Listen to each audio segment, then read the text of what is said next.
ಸುಮಾರು 18-20 ಲೋಕಸಭಾ ಕ್ಷೇತ್ರಗಳನ್ನ ಸುತ್ತಿ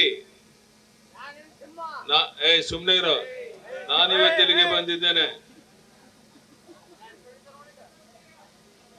ಎಲ್ಲ ಕಡೆ ಯಾರ ಬಾಯಲ್ಲಿ ಕೇಳಿದ್ರು ಸಹ ಮೋದಿ ಮೋದಿ ಮೋದಿ ಅನ್ನುವಂತ ಮಾತು ಕೇಳಿ ಬರ್ತಾ ಇರುವಂತದನ್ನ ತಾವೆಲ್ಲ ಕೇಳಿದ್ದೀರಾ. ಕಾಂಗ್ರೆಸ್ ಪಕ್ಷ ಮುಳುಗ್ತಾ ಇರುವಂತ ಹಡಗು. ನಾನಿವತ್ತು ಸವಾಲಾಗ್ತೇನೆ ಕಾಂಗ್ರೆಸ್ ಮುಖಂಡರಿಗೆ. ಕರ್ನಾಟಕ ರಾಜ್ಯದಲ್ಲಿ 28 ಕ್ಷೇತ್ರದಲ್ಲಿ ನೀವು ಗೆಲ್ಲುವಂತ ಒಂದು 2-3 ಕ್ಷೇತ್ರದ ಹೆಸರು ಹೇಳಿ ನೋಡೋಣ. ಅದರರ್ಥ ಭಾರತೀಯ ಜನತಾ ಪಾರ್ಟಿ ನಮ್ಮ ಗಾಯತ್ರಿ ಸಿದ್ದೇಶ್ವರ್ ಸೇರಿ 28ಕ್ಕೆ 28 ಲೋಕಸಭಾ ಕ್ಷೇತ್ರ ನಾವು ಗೆಲ್ಲೋರಿದ್ದೇವೆ. ಇಲ್ಲಿ ಸೇರಿರುವಂತ ಜನಸಮೂಹವನ್ನು ನೋಡಿದಾಗ ನೀವೆಲ್ಲ ಮನಸ್ಸು ಮಾಡಿದ್ರೆ ಬರುವಂತ ಇನ್ನು ಕೆಲವೇ ದಿವಸಗಳು ಗ್ರಾಮಗಳಿಗೆ ಹೋಗಿ ನಮ್ಮ ಗಾಯತ್ರಿ ಸಿದ್ದೇಶ್ವರರ ಪರವಾಗಿ ನೀವು ಕೆಲಸ ಮಾಡಿದ್ರೆ, ಸಿದ್ದೇಶಣ್ಣಯ್ಯನ ಸಂಸತ್ ಸದಸ್ಯರಾಗಿ ಈ ಜಿಲ್ಲೆಯ ಸರ್ವಾಂಗೀಣ ಅಭಿವೃದ್ಧಿಗಾಗಿ ಕೆಲಸ ಮಾಡಿದರೋ ಅದರ ಸಂಪೂರ್ಣ ಅನುಕೂಲ ನಮಗಾಗೋದಿದೆ. ಬಂಧುಗಳೇ, ಹಣದ ಬಲ, ಹೆಂಡದ ಬಲ, ತೋಳು ಬಲ, ಅಧಿಕಾರ ಬಲ, ಜಾತಿಯ ವಿಶ್ವೀಜ ಬಿತ್ತಿ ಚುನಾವಣೆಯಲ್ಲಿ ಗೆಲ್ಲುವಂತ ಒಂದು ಕಾಲ ಇತ್ತು ಕಾಂಗ್ರೆಸ್ನವ್ರಿಗೆ. ಆದರೆ ಕಾಲ ಇವತ್ತು ಬದಲಾವಣೆ ಆಗಿದೆ. ಪ್ರತಿಯೊಬ್ಬ ಮತದಾರ ಯಾವುದು ಸರಿ ಯಾವುದು ತಪ್ಪು ಅಂತ ಚಿಂತನೆ ಮಾಡುವಂತ ಒಂದು ಶಕ್ತಿ, ವ್ಯಕ್ತಿತ್ವ ಬೆಳೆಸ್ಕೊಂಡಿರುವಂತ ಈ ಸಂದರ್ಭದಲ್ಲಿ ಕಾಂಗ್ರೆಸ್ನವರು ಈ ರಾಜ್ಯಕ್ಕೆ ದೊಂಬರಾಟ ನಡೆಯೋದಿಲ್ಲ. ನಾನು ನಿಮ್ಮಲ್ಲಿ ಕೈ ಜೋಡಿ ವಿನಂತಿ ಮಾಡ್ತೇನೆ.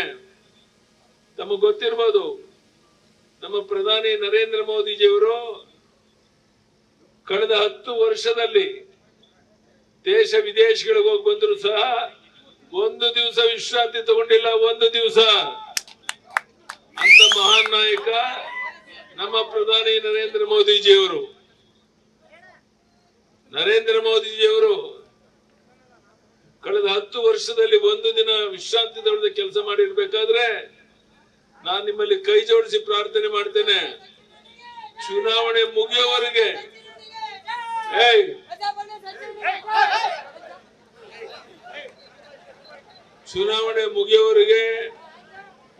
ನೀವೆಲ್ಲ ಯಡಿಯೂರಪ್ಪನವರೇ, ನಾವು ಸಮಯ ಕೊಡ್ತೇವೆ, ನಮ್ಮ ಅಭ್ಯರ್ಥಿನ ಕೆಲಸಕ್ಕೋಸ್ಕರ ಶಕ್ತಿ ಮೀರಿ ಪ್ರಯತ್ನ ಮಾಡ್ತೇವೆ.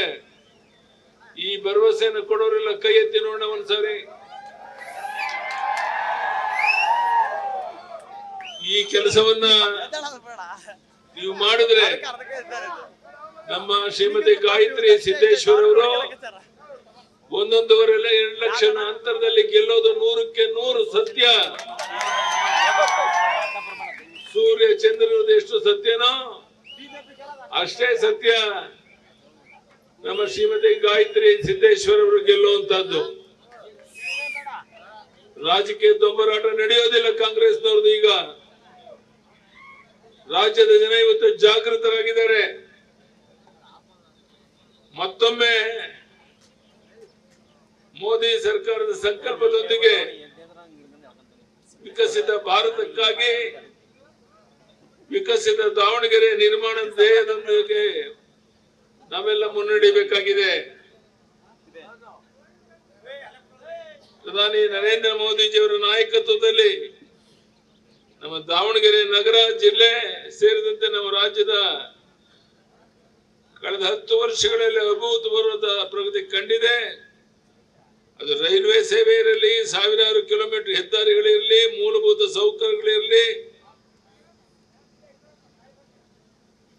ಹಿಂದುಳಿದವರಿಗೆ ವಸತಿ, ನಲ್ಲಿ ನೀರು, ಬಡ ಮತ್ತು ಮಧ್ಯಮ ವರ್ಗದವರಿಗೆ ಹಲವಾರು ಯೋಜನೆಗಳ ಅಡಿಯಲ್ಲಿ ಪ್ರಧಾನಿ ಮೋದಿ ಸರ್ಕಾರ ನೀಡಿರುವಂತಹ ಅನುಕೂಲಗಳು ನಿಮ್ಗೆಲ್ಲ ಗೊತ್ತಿರುವಂತ ಸಂಗತಿ. ಈ ಅಭಿವೃದ್ಧಿಯ ಯುಗವನ್ನ ಮುಂದಿನ 5 ವರ್ಷಗಳ ಕಾಲ ಇನ್ನೂ ಹೆಚ್ಚಿನ ವೇಗದಲ್ಲಿ ಮುಂದುವರಿಸಬೇಕಾಗಿದೆ. ಹಿಂದೆ ಕರ್ನಾಟಕದ ಕೈಗಾರಿಕಾ ಕೇಂದ್ರ ಮತ್ತು ಕರ್ನಾಟಕದ ಮ್ಯಾಂಚೆಸ್ಟರ್ ಎಂದು ಕರೆಯಲಾಗ್ತಾ ಇತ್ತು ದಾವಣಗೆರೆಯನ್ನ. ಇಲ್ಲಿ ವಿಮಾನ ನಿಲ್ದಾಣ, ಮತ್ತಷ್ಟು ಹೆಚ್ಚು ವಿಸ್ತಾರವಾದ ಸಾಫ್ಟ್ವೇರ್ ಪಾರ್ಕು, ವಿಶೇಷ ಆರ್ಥಿಕ ವಲಯಗಳ ರಚನೆ, ಆರೋಗ್ಯ ಸೌಲಭ್ಯಗಳ ಸುಧಾರಣೆ, ಹೆಚ್ಚಿನ ಉದ್ಯೋಗಾವಕಾಶಗಳು ಸೃಷ್ಟಿ ನಮ್ಮ ಆದ್ಯತೆಯಾಗಿದೆ.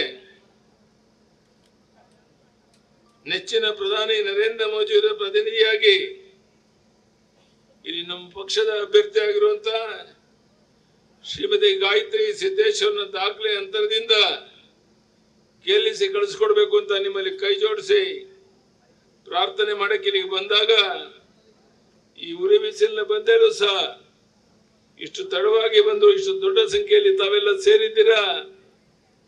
ನಿಮ್ಮೆಲ್ಲರ ಆಶೀರ್ವಾದ ಬೆಂಬಲ ಅವ್ರಿಗೂ ಬೇಕಾಗಿದೆ. ನೆನ್ನೆ ತಾನೇ ಮಾನ್ಯ ಪ್ರಧಾನಮಂತ್ರಿಗಳು ಪ್ರಣಾಳಿಕೆ ಸಂಕಲ್ಪ ಪತ್ರವನ್ನು ಬಿಡುಗಡೆ ಮಾಡಿದ್ದಾರೆ. ನಮ್ಮ ಪ್ರಣಾಳಿಕೆಯಲ್ಲಿ ಹೇಳಿರುವಂತಹ ಒಂದೊಂದು ಅಂಶವನ್ನ ಕಾರ್ಯರೂಪಕ್ಕೆ ತರುವಂತದ್ದು ನಮ್ಮ ಗುರಿ. ನಾನು ಇವತ್ತು ಹೇಳ್ತೇನೆ, 2024 ಲೋಕಸಭಾ ಚುನಾವಣೆಯ ನಂತರ ಕಾಂಗ್ರೆಸ್ ಪಕ್ಷದ ಅಡ್ರೆಸ್ ಇರೋದಿಲ್ಲ.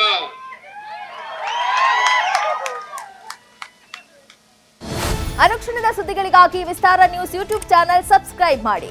ಹೊಸ ಸುದ್ದಿಗಳ ನೋಟಿಫಿಕೇಶನ್ಗಾಗಿ ಬೆಲ್ ಐಕಾನ್ ಕ್ಲಿಕ್ ಮಾಡಿ. ಲೇಟೆಸ್ಟ್ ಅಪ್ಡೇಟ್ಸ್ಗಾಗಿ www.vistaranews.com ವೆಬ್ಸೈಟ್ಗೆ ವಿಸಿಟ್ ಮಾಡಿ. ಅಂಗೈಯಲ್ಲೇ ಜಗತ್ತಿನ ಸುದ್ದಿ ತಿಳಿಯಲು ವಿಸ್ತಾರ ನ್ಯೂಸ್ ಕನ್ನಡ ಆಪ್ ಡೌನ್ಲೋಡ್ ಮಾಡಿ.